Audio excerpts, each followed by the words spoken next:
Despite a week-long smear campaign from the media mob, the praise for President Trump's decision to take out Iran's nuclear program is widespread, from leaders at home and abroad. Here now with more, Alabama Senator Katie Britt. Senator Britt, what are you hearing even from Democratic colleagues across the aisle in these briefings and in everyday conversation? I mean, don't they have some grudging respect for what President Trump has done here? They have to. Look, this week, President Trump showed the world that under his leadership, America is back. It feels good to be an American and have a leader and a commander-in-chief who is in control and in command.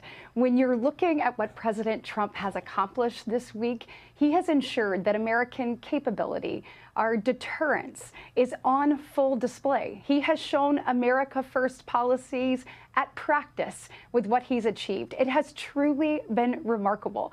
Not only has President Trump been just amazing and defied all odds, you look at what his cabinet has achieved, you look at these men and women in uniform, their flawless execution. There was a vision, a plan, and a will to execute. And what we saw take place over this last week has to make every single American, regardless of what side of the aisle you sit on, stand up a little bit taller and have that pride in what we're capable of, and knowing that America, because of President Trump, is back in a rightful place on the world stage.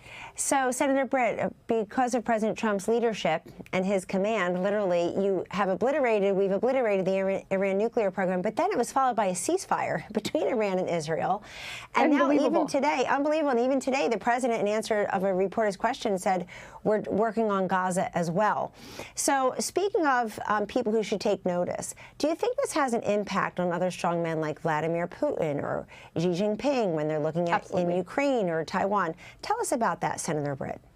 Oh, without a doubt. You know that Xi Jinping, you know that Vladimir Putin were watching and watching what President Trump achieved. I mean, you think about this 36-hour mission that was executed with precision and flawlessness. You think about the damage that ensued. You think about then President Trump bringing Israel and Iran, two parties that no one thought they would see in their lifetime at the same table, quickly to the same table, bringing a ceasefire and working on a pathway forward. You have to know that Putin and Xi Jinping are looking there and shaking their head and thinking, America is back. Donald Trump means what he says.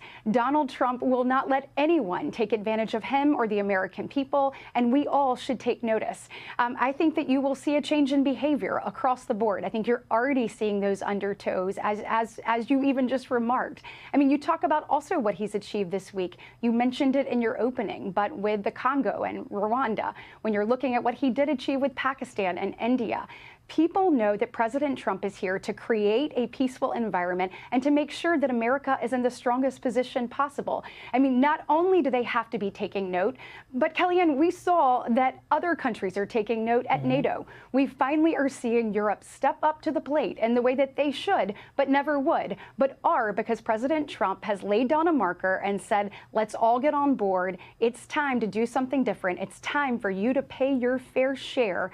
And look at what's happening. We're seeing an absolute change in the landscape and the dynamic, and no one else could have achieved this. You know, when people underestimate President Trump, they always end up on the wrong end of that, because he is able to achieve what no one else can. And I am looking forward to what next week has to bring, because this week was surely something remarkable. I feel like we say it all the time, but it could have been the best week of his presidency so far. We've said that before. Senator Britt, it's so great to have you here tonight, but I wanted to ask you quickly about the big, beautiful bill.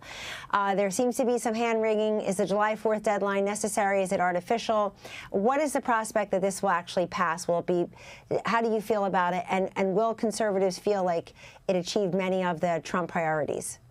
Oh, it absolutely is going to achieve many and all of Trump's priorities that he's putting out there. And look, we are just getting started. President Trump laid out a vision for the American people. And on November 5th, the American people said, this is what we want, get to work and execute. We have been working tirelessly. I think today we finished our 51st meeting on the big, beautiful bill, talking about different perspectives, trying to make sure that it's the very best product for the American people.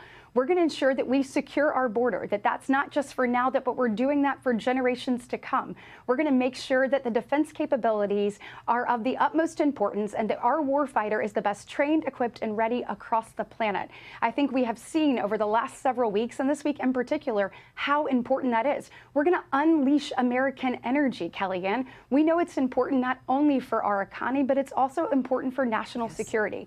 And then when you look at the tax breaks that we're going to have for everyday, hard-working Americans, President Trump has ensured, whether it's no tax on tips or no tax on overtime, that we are putting the American people first. We're giving them more of their hard-earned money right back in their pocket, and we're going to make significant strides. This is a generational change, and it's exciting to get to be a part of it. The way you describe it, it's a shame not a single Democratic colleague of yours in the United States Senate has come forth to support this.